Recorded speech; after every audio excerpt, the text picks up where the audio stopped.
Here we are, the Monday show. Yeah, Monday tee off. So we're inside today because it's been a rather wet day. Yeah, so miserable old day, isn't it? So we haven't been able to get out and do anything, but we're inside. Yep. We're relaxed. We're chilled out. Well, it was cold, and Richo's coming with a jumper, and he's like, "Oh, geez, it's a bit warm." It was a bit warm. He's got no idea. But guys, what did we have? We had Lakelands. Lakelands, yep. Which again, I'm going to say it for the 17th millionth time. That's my favourite golf course on the Gold Coast now. Look, I really enjoyed it. I thought it was a great course. I love the layout. Yeah. Yep. And I agree. We need to thank Rowan right at the very beginning. Rowan, bestie, thank you, mate. That was it was brilliant to get out there, and Nathan Shears for kind of get us in contact to liaise with each other. Yep. But more than anything, I'm going to say it again. The reason I enjoy it so much is because the black tees or the back tees, on most of the holes you need to hit it in a certain spot. So let's say 13th hole, I think it was, from the back pegs you had to hit it over water, scrub and all of that stuff to a narrow fairway, and you need to hit a bit of a fade. If you didn't, you're in the trees and you're all that. Yep. From the next tees forward, they are probably 20 metres further forward, maybe even more, and further left. And you didn't have to hit over much water, and you didn't have to hit over any scrub. And if you hit a straight shot, well, you're fine. If you hit a little fade, you're fine. If you hit it left, you're fine. Yeah. Yep. It so basically makes it more playable. So depending on your ability, the tee blocks are there to aid that. Yeah, look, you could play some not perfect shots and still have, you know, a hard shot out of the rough or something. But you didn't get punished like some other courses. Some other courses you play a reasonable shot and it'll run off into somewhere. Or, correct. Do you know what I mean? Like, I think the biggest thing, we were saying it on the day as well, and we'll say it again, like, I end up posting that I think Lakelands is the best golf course on the Gold Coast. And of course, people have their opinions, and that's fine, as I do. We're saying that, what about Raw Pines? I love Raw Pines.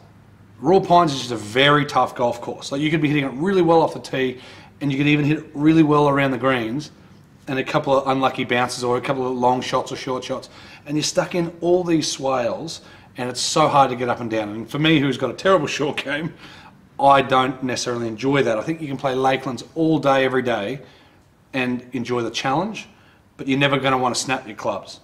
Yeah, yep.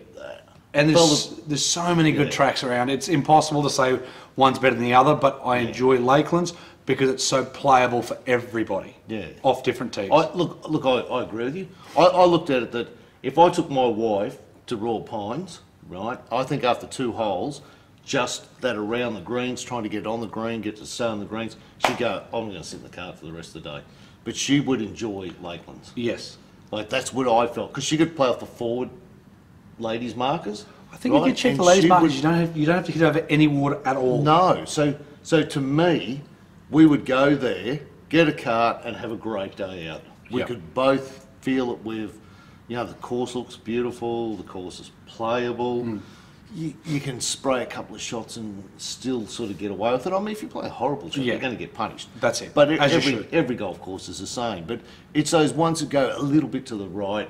You know, I'm happy if it runs off the fairway, but there's nothing worse when it runs off the fairway and then off it goes into the water. It's in the water. And suddenly you look at it and go, gee, I've played 9 holes and I've already lost 6 balls. And that's exactly right. So our 3rd hole, which is the 12th hole, I said it straight away then. So 3 holes in, I said it was the best course.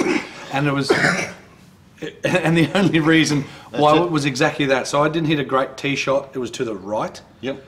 Of the 12th, and I'll show you, you'll see the drone footage and everything, and you'll see the shots and everything, but it was to the right, so it was in a bunker. The further right you go on that hole, the green sits across. So as you play it from the left-hand side, you're hitting up the green. The further right you go, the more across the green sits. So you've got to hit it across the green. And then also there was water cutting in that section. So the further right you hit it, you then had to hit it over water. Yeah. So like I said with Jack, you can miss it, you're fine. You've just got a tougher next shot. Yes. But you need to play out of bounds was left, and which you had to take it on the left if you wanted to. That's what I really enjoyed. So it's playable, but the out of bounds was miles away. Yeah. Softy nearly hit it in it, but anyway. Yep. I think Raw Pines is a great challenge. So do I. Right, a great challenge. But that certainly how'd you say? A once a year thing, not a every week thing. It's probably once a year. I would go with someone like Dan. Yeah. Just the two of us, both playing off about the same handicap. Yeah. To see where our games were up to. Yeah. That's where I see that as a good challenge. I don't know if I'd want to take someone that struggle with certain parts of their game, especially a short game. Yes. Because I think that they could walk away and go, yeah, thanks for bringing me here, mate. I've had enough. Yeah. And I think... I normally played 18 and I've had 36. And we'll get onto that later on as well. So as we're continuing, guys, send us in some more of your what's in the bags, your golf courses. Thanks to everybody that's already sent them in, Nathan Shears, and there's plenty of guys. There's been like 6 guys so far, and we've got more to come. There's been some enjoyable ones. And the farm. Very impressed. Ratho Farm was brilliant, Jared. Really good. So keep sending them in, guys. It'd be really, really good. But what I wanted to say is that Dan said it really well up at PEREGIAN. So we've got PEREGIAN coming up, but Dan said it really well on, I think it was the 15th tee block. It's a short par 4. You could basically drive the green if conditions are right.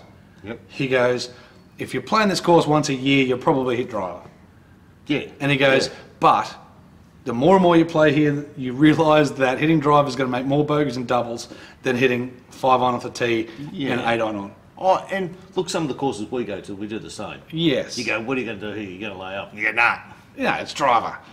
For one, it is YouTube, and of course, maybe we have to play around, and maybe we'll do it Pelican, maybe we'll do it somewhere, but around that, I would play, like you'd play off your tees, and I'd play off my tees, and I would hit what I would hit, not just hit driver off every tee block, because it's YouTube. And there is a difference when we do go and play individually, because there is some times where you look at it and go, I'm just going to hit hybrid.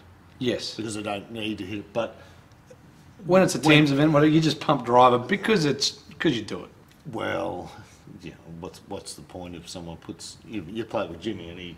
Hits it down the middle. He hits it down the middle. What am I going to do? Lay up with a 3 hybrid? Yeah, exactly right. Be quite 100 metres back. Still. And that's the thing, guys. But no, there's so many good golf courses, and it's really critical of other people, and even myself, to say that Lakelands is the best or Raw Pines is the best. But in regards to how playable it is, that's what I like.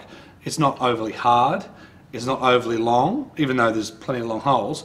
It's not overly tough, and that's what I like about it. I thought I could take just about any level of golfer there and have an enjoyable day. And I think that's the only thing you compare it to some of the other courses. I look at some of the other courses and go, oh, maybe I wouldn't take my wife here and I wouldn't take my wife there. But I look at that course there and go, I could take her there and she would have a great day. Exactly, and that's what I find golf, and that's how you grow the game. You can't make stuff like Chambers Bay that is always just going to be, 7,000 metres, 7 yards, and beat the hell and beat people up. Like, it's okay to do it once in a while or as a whatever, but not every day. Like, you want to grow it. And this is the questions that we're going to get back onto that. But thank you to Lakelands for letting us out. It was brilliant, fantastic course. Great. It's open. Get out there and play it. And I think if you have a look around, you get some reasonable deals on it. Definitely go and play it. Correct. Got an opportunity to play it. Look, there's plenty of good golf courses down there. Go down for a weekend. Punch out 3 or 4 golf courses. Punch out and Palm Meadows, Lakelands, Arundel. And Arundel. There you go. They're the 3. Yep. And everything else is good too. So. And if you have 3 good rounds, finish it off with Raw Pines. Exactly. Just to bring you back down. So now we're going to get on to some questions. Well, it's kind of reaction to some comments. So we spoke about a world tour and all this stuff. Because we did have a bit of a rant about the majors. The majors, yes. Yep. And look, a lot of really good ideas. Great ideas. And so we're going to talk about that now, and then we've got some other questions we'll go through. And some topics.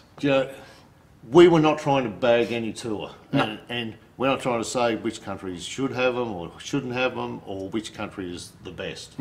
But to grow the game, it needs to spread its wings. It needs to be played in different countries. And look, I understand everyone's telling me, I never played in America, there's fantastic courses and it's a great place to play. Yes. And that's true, but if we can confine it to one country, it's not going to struggle everywhere. No, it's not going to grow like that, is it? No. Sorry, it's not going to grow worldwide for that. No. And if you have a look at, rugby league's a prime one. The only 2 places to make any money in rugby league is Australia and England. Yep. Really. Yep. So, And then I suppose in regards to countries that play it, you've got Australia, New Zealand, England, and then you've got rugby, which is Australia, New Zealand, South Africa, England. Yep. Which is a real shame because England as such used to be very strong in rugby league. Yeah. And some people may argue a bit, but really they're a long way behind Australia and New Zealand. Yeah. There's Australia and New Zealand and that's it. And even most of the time we play New Zealand, the last few have been a fair spanking anyhow. Yep. So exactly. And this is the thing, you can't have that. You can't have a sport that is just in one country. In saying that, some people think that you're a world champion when you only beat one country. Yeah, yep. I think, look, Gary Player always said it. To be the best golfer in the world, I need to go and play all around the world. 100%. I just think that it's a shame that it's such a great game that you wouldn't want the whole world playing. No, exactly. But we'll have a rant on why. Yes, correct. So, a bit of a topic that I want to have a chat about. So, we're talking about ready golf and everything, and about it's needed to be in the game and to speed the game up. Excuse me. So, this is a post that's actually on a discussions page over here in Australia, and I'm not going to say names and everything because I don't want to make people feel bad, but the discussion started off with a photo of a round, and this is how this guy's round started. He was a 36 handicapper. He started with a 10 on a par 4, 7 on a par 3, 10 on a par 4, 6 on a par 5, 8 on a par 4. Anyway, so it continued like that. So he had a very, very bad round. It was like 60 over or something like that. And then it was basically saying that this person should not be playing golf in competition. Now, that's a question that I want to ask you guys. And again, no judgment whatsoever. There is people that's saying that they shouldn't, people that's saying that they should be, and all of that. I think golf should be played regardless by anybody. Now, competition, if it's going to turn to a 6 hour, 7 hour round, maybe that shouldn't be played in stroke. Maybe there should be a Stableford, maybe, that people then go to, because people complain about lengths of rounds. Yeah. And just because you don't have the ability to score or be fast at playing golf, why should you be excluded? And look, it is true, and it's one of the reasons why people get driven out of the game. So the fella that's 25, 30, he's been playing other sport, and he decides to play golf, and plays a few rounds and goes, all right, I'd like to get a handicap.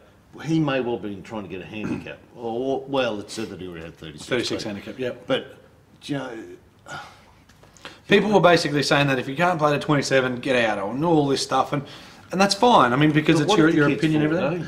And that's what I mean, because there's nothing saying how old he is. Like, we don't know whether he's 14, whether he's 90, whether he's 50 or whatever. But it is one of the things that drives people out of the game. They come in 30, they're trying to play, and of course they feel that everyone's looking at them going, mate, you're useless, you shouldn't be playing. Well, in another few years he'll get better. Yeah. Like excluding, I can understand that maybe from a stroke round, that's. Even though that's hard to say that, but maybe excluding from a stroke round and having 10s and everything on the card. Yep. Where a Stableford, it's double your handicap. Well, then it speeds it up, so it's not quite as long. Yeah, I mean, there's some things they talked. There is some things they talked about. They talked about some stroke events. Once you got to double bogey or triple bogey, you would stop and pick your ball up. Yeah. Look, maybe at a certain handicap level, maybe that needs to be done. That's what I mean, because golf needs to be all-inclusive. And just because you don't have the ability doesn't mean you should be excluded. That's my thoughts in saying that people don't want a 5 hour round.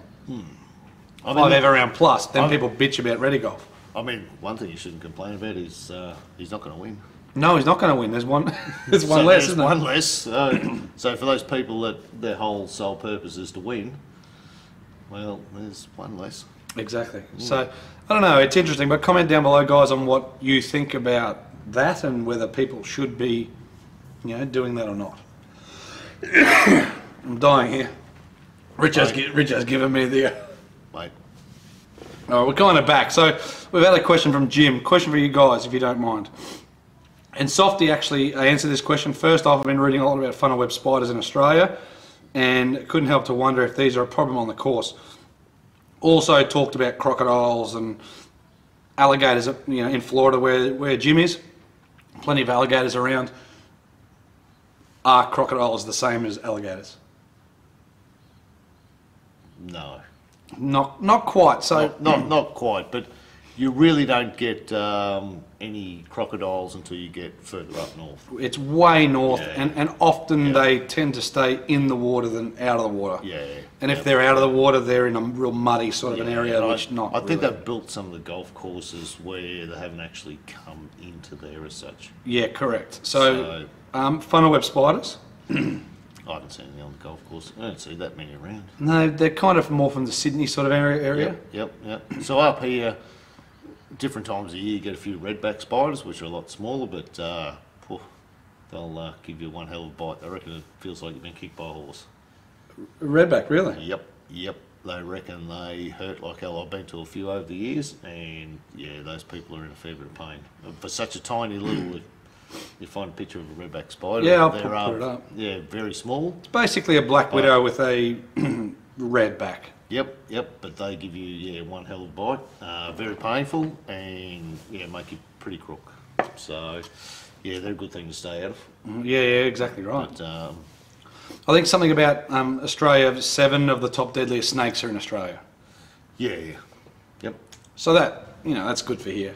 Yeah, so stay out of the bush. Yeah, basically. But again, like most things, especially snakes, they will bite you if you try to grab them and whatever else. But often, I've seen plenty of snakes and even browns and stuff, which are nasty sort of things. Though I was saying, I think it's the baby browns that might chase you. Most snakes, and most of the snake bites I've been to, it's either been people trying to play with them, or they've been stood on. Yeah, the stood on part. So you get quite a few through walking tracks and stuff. The same thing, golfers looking for a golf ball.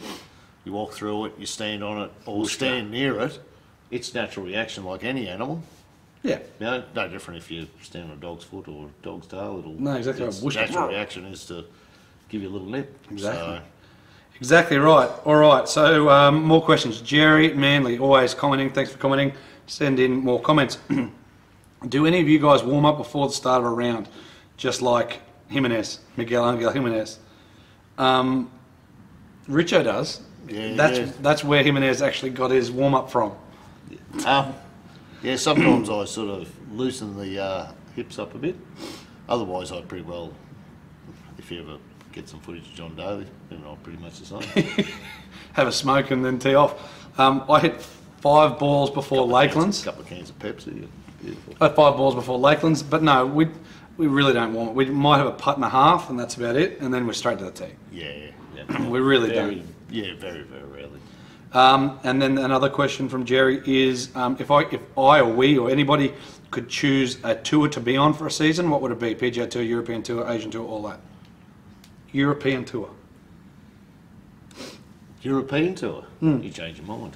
Yeah, well, no, because the US Tour I would love to, because of course there's more money and whatever else, but in what we're saying about a world tour, the European Tour is almost a world tour. Yeah. Look, I think the European Tour would be fantastic to go to all those different countries, right? I'd love to win the US Open.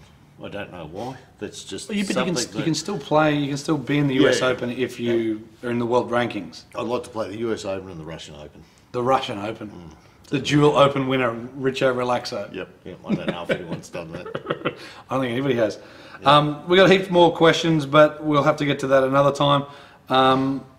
There's a whole lot. And on the thing of the tour, I Seek Golf over here asked Whitney Hillier, who hopefully we can get on towards the end of the year. Yes, because I did. Whitney, we had a chat with Whitney. I had a chat with her in the car park at Royal Pines. So lovely girl. Oh, lovely. Yep, really, really nice girl. So support her on the tour. Exactly. Yep, cheer her on. Cheer her on. Yep. So basically the question ISEC asked her was, if you were the commissioner of the ladies tour in America, the LPGA, if she was commissioner of the LET, what would your first act be? And she said she'd speak to the LPGA tour to give more support to the LET. And that's what we're saying. The US tour has such an influence. if the US tour in men's and ladies was to support the European tours or any other tours, then that would grow the game. Yeah, yep. So, I'd just like to see 6 or 8 events for the year that are supported by all the tours. So you look at, especially the Opens. Yes. So, yeah, the Aussie Open, the South Open African Championship. The Open. So the Open, US Open, Aussie Open, I don't know, South African Open, like obviously the Masters and stuff like that. But you know, that's what I would like to see. So you would have these like 6 or 8 events that would mean something to people. Yeah. You know, and people would be very keen to play those. Again, like if the US tour was to get on board, more of the better players or bigger name players would probably follow those events. Yep. Look, going back to that, we had that talk about the majors. One of the best ideas that I really like. Sorry that this is a little bit far into the video, but yeah. So one of the best, I've forgotten all about it. Like Brennan, So one of the best ideas I heard was that every 4th year the PGA would be played in conjunction with the Olympics. So you would go there, you would win the PGA Championship and a gold medal. And that means it would be in a different country. Obviously, if America got the Olympics, it would be in America. Look, if the Olympics went back to London, well, then it would be in that part of the world. But that's moving around. That's what so at least to start with, every 4th year, it would be somewhere different.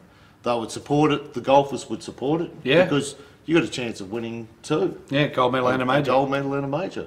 So you would think that they would have to get a massive support. I know that the ladies for sure, if they incorporated one of their majors into it, they would definitely, because they were so much behind the Olympics anyhow. Yes. I think it'd be fantastic. So you're looking at the Olympics is in the next Olympics in Tokyo. They're expecting some very big crowds there, especially with a lot of Korean girls playing in that. It's very close, so they're looking at good crowds. And there's talk that it will be in the 2024. So and they're talking about America, because they're talking about it's either going to be in America or France. So really hope for France, because hopefully they'll play it at Le Jenny. So if anyone knows where Le Jenny is, have a look up. Just look up Le Jenny. Le Jenny, yep. I reckon that would, and if that doesn't bring the crowds in, nothing will. Oh, Richard's quest for nude golf. Yeah, I'll tell you. Yeah, yep. That's what it's about. Because it's it's a nude golf course. There's nothing wrong with that. Fantastic. Yeah, I agree. Yep. New initiatives. But guys, what do we got coming up? We got PEREGIAN Golf Club.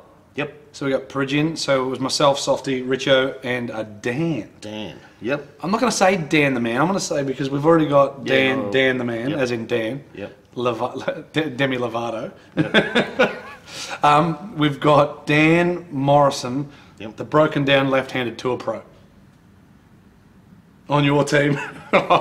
He still plays, all right. And talking about Softy and I's train wrecks that tend to happen. You can go with what's happening. You can maybe think what's going to happen at PEREGIAN. It's good course, but it was so kind of like Lakelands, and that's why we kind of put them back to back. Yep. Because it was a private golf course. Yep. It is now fully open to the public. Yep. And they do have memberships. They have the pass holders. Yep. Look. And as you would have seen from the videos with Dan and our little chat we had with Dan, and we had a chat with Craig, or Richard had a chat with Craig Goodall, the teaching pro up there. Yep. There's a lot going on up there. It's more about getting out there, playing golf, high vis, doesn't matter. Go have a hit on the range, putt, have a drink in the bar. The social membership as well. Like, get in there, have a few drinks, and it's a drinking establishment as well as a golf course and a driving range. Yep. Especially these golf courses like that have so many residents around. Yep. And that's what it's about. It's about incorporating that community and getting that community spirit then into those golf courses. And it's one of the things going to help golf clubs survive. Exactly. You know, if they can get some people in there, get them hitting golf balls, so they don't have to just rely on the traditional membership or people actually coming out playing. Yeah, again, it's fine to have a private golf course, but again, if you're going to spend 10, 20 grand a year or whatever, per member, well, then you don't need to advertise, you shut the gates, whatever, that's fine, it's paying for itself. Yep. But if that ever falls off, well, you need to open it up to being a public course or a semi-private or semi-public, whichever way you want to go about it. But yep. I think the way the world is going, you're always going to have your country clubs and your private tracks, but majority are heading towards a semi-public private course. Yep. It has to. Yep. Yep. Oh, look, people are struggling to pay that membership. How many people do we see that go, oh, I can only play once? I'm not spending $3 grand on this or whatever. I can only play once a fortnight, once a month. I spend $3 grand. I look at it, you know, it's costing me. And that's why different membership categories need to be made. So, yeah. like a social membership, like yep. you know, the social membership might be $130. You might be able to get your handicap and, you know, shirt discounted rates and all that. Then the next yep. level up is, you know, 10 free games and then discounts. Things yep. need to change. Yep. Yep. Without it. We're dying it here. There must be something in the air. Yep. It's the air conditioner. It must be. So guys, check out PEREGIAN. Thanks for watching this video. It's a bit long-winded, but it's always a bit of good fun. People that watch to the end, thank you. Exactly right. Eat all the pies. We're not going to say anything stupid, I don't think. I can't think of anything. Nah, nor can I. But check out PEREGIAN, guys. It's starting tomorrow, so it's going to go back to the regular scheduling. Or maybe it won't, because we've got one more up our sleeves that we can we'll see what's plonk out, but we'll see what's going on. But guys, it'll be weather dependent. Yeah, weather dependent. That's basically what it comes down to. Yeah, look, it does. Yep. Yeah, of course. Yep, yep. So there's plenty of times where ready to go, and of course, if it's pouring down rain. Yeah. If we get out there and play, and it rains, we'll play. But if it's raining beforehand, chance some of the clubs don't want us there when it's raining anyway, because it doesn't show the course off as well as it possibly can. Yeah, yeah, and that's fair enough. 100% it is. Yep, yep. But guys, showing a good light. Thanks for checking out the video. Yep. Go ahead and watch Lakelands if you haven't watched it. Yep. Watch PEREGIAN starting tomorrow. Guys, we'll see you next time. Don't forget to send in questions and your what's in the bags or your course vlogs as well. Yep. Cheers, guys. If you watch Lakelands, if anyone's got a spare cup from somewhere like that. Ding, ding, ding. Wouldn't mind it. Got to have more cowbell. I've got a cowbell. Exactly. All right. I might wear it next time. Yeah, you might wear it on your neck. Every time it goes in the hole, somebody just ring it. All right, guys, we'll see you next time. And again, like, share, subscribe. If you're watching to the end, actually, every video we do after PEREGIAN, I think we're going to talk about subscribing. Click the subscribe button, click the bell notification, and all of that stuff. I think it's that way. It's right this way. But I want to see if this works. I want to see if we can get our subscribers up, and I want to see if we can get our views are going pretty good, but I want our subscribers up. I want 10,000 by the end of the year. It'd be good, and only you can do that. And look, it doesn't make us make any more money because we're making bugger all. It's all a bit of good fun, and I hope that what we're doing entertains you guys and shows you golf courses which you might get to play or you might not get to play. Yep. Cool, guys. Beautiful. We'll see you next time. Ripping.